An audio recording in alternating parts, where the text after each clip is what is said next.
নমস্কার, আমি অ্যাস্ট্রোলজার শ্রী অজয়। দর্শক বন্ধু, আশা করি আপনারা সবাই সুস্থ আছেন ও সাবধানে আছেন। দর্শক বন্ধু, বেশ কিছুদিন ধরে আপনাদের সামনে বিভিন্ন ধরনের অনুষ্ঠান করছি, যেটা আপনাদের প্রত্যেকটা মুহূর্তে যাতে কাজে লাগে। আর আমার অনুষ্ঠান মানেই বিভিন্ন ধরনের তথ্য আপনাদের সামনে তুলে ধরা হয়।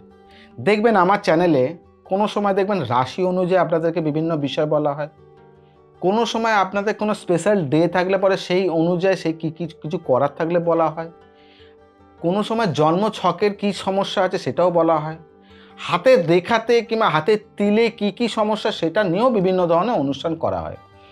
আজকেও ঠিক আপনাদের সামনে একটা নতুন বিষয় নিয়ে আলোচনা করব, সেটা হচ্ছে কুনজর। এই যে কুনজর মানে কুদৃষ্টি, এটা শুধুমাত্র ছোট বাচ্চাদেরই শোনা কথায় যে বলে বারে বারে যে বাচ্চাদের নজর লেগে গেছে, কারোর দৃষ্টি পড়ে গেছে, বাচ্চা খুব ভালো খাওয়া দাওয়া করছে, কারোর দৃষ্টি পড়ে যাচ্ছে, বাচ্চাটা খুব দেখতে সুন্দর, কারোর দৃষ্টি পড়ে যাচ্ছে। শুধুমাত্র কি বাচ্চাদের না দর্শক বন্ধু, প্রত্যেকটা মানুষেরই মধ্যে কুনজর লাগে। বিশেষ করে যাদের রাশি খুব হালকা হয়, যেমন ধরুন তুলা রাশি, কর্কট রাশি, এদের খুব তাড়াতাড়ি প্রভাবটা পড়ে। আর বৃশ্চিক, সিংহ, এদের প্রভাবটা একটু লেটে পড়ে, কিন্তু নজর আপনার লাগবেই।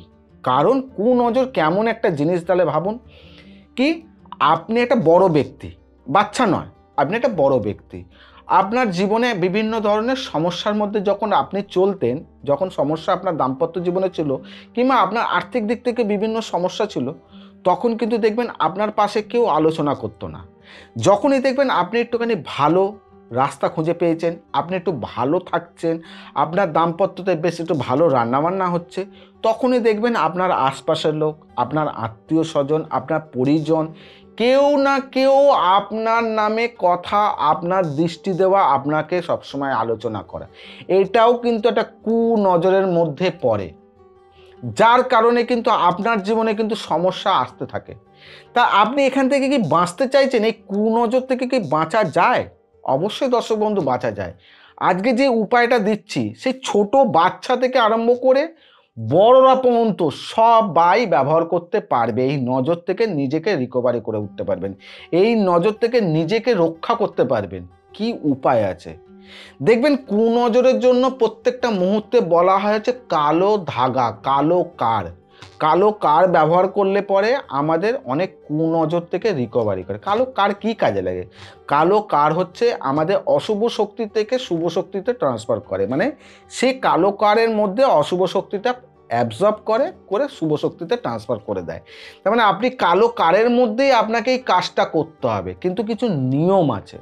এই নিয়মটা যদি আপনি করতে পারেন, তাহলে আপনি মনে রাখুন 200% আপনি সমাধানের রাস্তা পাবেন। কি করতে হবে? করতে হবে হচ্ছে কালো কার আপনাকে সুতির কিনে নিয়ে আসতে হবে। কিনে নিয়ে আসার পর আপনাকে ওর মধ্যে কলা গাছের রস, কি কলা গাছের রস ও তুলসী পাতার রস, কি করবেন? কলা গাছের রস ও তুলসী পাতার রস, মানে কলা গাছেরকে নিয়ে একটুখানি ভালো করে ঘষে কোনোভাবে একটু রস বার করলেন, তুলসী পাতাটাকে ভালো করে ঘষে তার থেকে একটু রস বার করে একটু লিকুইড করে দিলেন। যেই ধাগাটা আপনি কিনেছেন, সেই ধাগাটা ওই রসের মধ্যে আপনি ভালো করে ভিজিয়ে নিন, চুবিয়ে নিন, মাখিয়ে নিন। হয়ে যাবার পর আপনি মনে করছেন আপনার সন্তানের জন্য করবেন। আপনার সন্তানের একটা বয়স আছে, ধরুন কারোর 4 বছর বয়স, আপনার ছোট সন্তান, আপনার সন্তানের মধ্যে নজর লেগে যাচ্ছেন, আপনি করতে চাইছেন 4 বছর বয়স। কেউ বড় ব্যক্তি করতে চাইছে, তার বয়স হচ্ছে 36 বছর, কেউ 50 বছর। আপনার যে বয়স, যেই বয়সটা আপনার রয়েছে, আপনাকে মাথায় ভালো করে বুঝিয়ে দিচ্ছি, আপনার যে বয়স, সেই বয়স ধরুন কারো 30 বছর, কারো 4 বছর, কারো 40 বছর, কারো 35 বছর, যেই বয়সটা আছে, ওই কারের মধ্যে আপনি গিঁট বাঁধবেন। মানে আপনার 30 বছর বয়স হলে 30খানা গিঁট, আপনার 25 বছর বয়স হলে 25খানা গিঁট, কারো ছোট বাচ্চার জন্য করছে 7 বছর বয়স, তার মানে 7খানা গিঁট, কারো 3 বছর বয়স 3খানা গিঁট। এই যে বয়স অনুযায়ী কারের মধ্যে গিঁট বাঁধবেন। গিঁট বাঁধা হয়ে গেছে, হয়ে যাওয়ার পরে ওখানে করবেন অল্প একটুখানি সিঁদুর ও হলুদ, কি গুঁড়ো হলুদ ও অল্প একটুখানি সিঁদুর, একটুখানি সর্ষে তেল নিয়ে ভালো একটা কোনো জায়গায় একটুখানি গুলে নেবেন। গুলে নেওয়ার পরে আপনার যে গিঁট বেঁধেছেন, যে কটা গিঁট, যেই বয়স অনুযায়ী আপনার যে গিঁট বাঁধা হয়েছে, ওইখান থেকে নিয়ে মিডিল ফিঙ্গার মানে মধ্যমা একদম মিডিল ফিঙ্গার, ওই ফিঙ্গারে আঙুল দিয়ে একটুখানি ওইখানে ঠেকাবেন, থেকে ওই যে কটা গিঁট আছে গিঁটের মাথায় টিপ পরাবেন, মানে এবার নেবেন এই গিঁটের মাথায় একটু দেবেন নিজের নাম আর গোত্র, আবার নেবেন গিঁটের মাথায় দেবেন নিজের নাম আর গোত্র, আবার নেবেন গিঁটের মাথায় দেবেন নাম আর গোত্র, যতগুলো গিঁট আছে ততগুলোর মধ্যেই আপনি দেবেন। হয়ে গেল কাজ। হয়ে যাওয়ার পরে আপনি যদি কোনো জাতকের জন্য করছেন তাহলে জাতকের ডান হাতের বাজুতে, আর যদি মনে করেন জাতিকার জন্য করছেন তাহলে বাঁ হাতের বাজুতে, এই ছাড়া কোথাও নয়, কিন্তু এই হাতে বেঁধে দেবেন। জাতকের জন্য ডান হাতে বেঁধে দেবেন আর জাতিকার জন্য বাঁ হাতে বেঁধে দেবেন।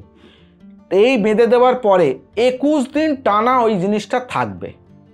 21 দিন হয়ে যাওয়ার পরে আবার পুনরায় নতুন করে করবেন, করে আবার ওইটাকে খুলবেন, খুলে আবার নতুনটা বাঁধবেন। ওই পুরনো যে জিনিসটা আছে ওই পুরনো জিনিসটা কোনো বট গাছের গোড়ায় গিয়ে আপনি ওটা দিয়ে আসবেন।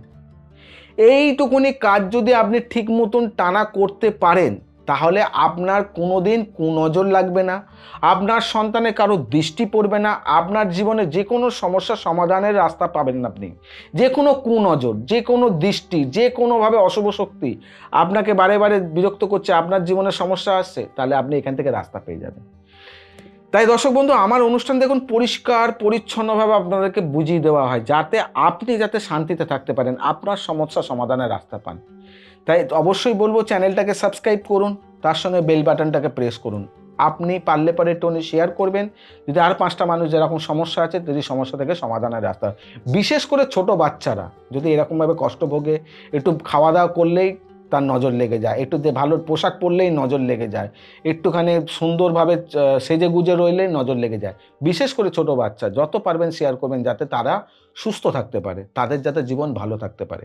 তাই এইটুকুনি আশা করে আপনাদের সামনে এখানে বিদায় জানাই। তাই সবাইকে বলবো সুস্থ থাকবেন, সাবধানে থাকবেন, যেটা বারে বারে বলি পজিটিভ চিন্তা করবেন, কোনো নেগেটিভ নয়। নেগেটিভ ভাববেন তো নেগেটিভই হবে, পজিটিভ ভাববেন তাহলে পজিটিভ হওয়ার রাস্তা আপনি খুঁজে পাবেন। আর তার থেকেও বড় জিনিস হচ্ছে নিজেকে সবসময় আনন্দে রাখবেন। যত নিজেকে আনন্দে রাখবেন দেখবেন আপনার তত পজিটিভ এনার্জি হবে, নিজে তত খুশি পাবেন, তত সমস্যা সমাধানের রাস্তা পাবেন। তাই এখানে বিদায় জানাচ্ছি। ভালো থাকবেন সবাই দর্শক বন্ধু, নমস্কার।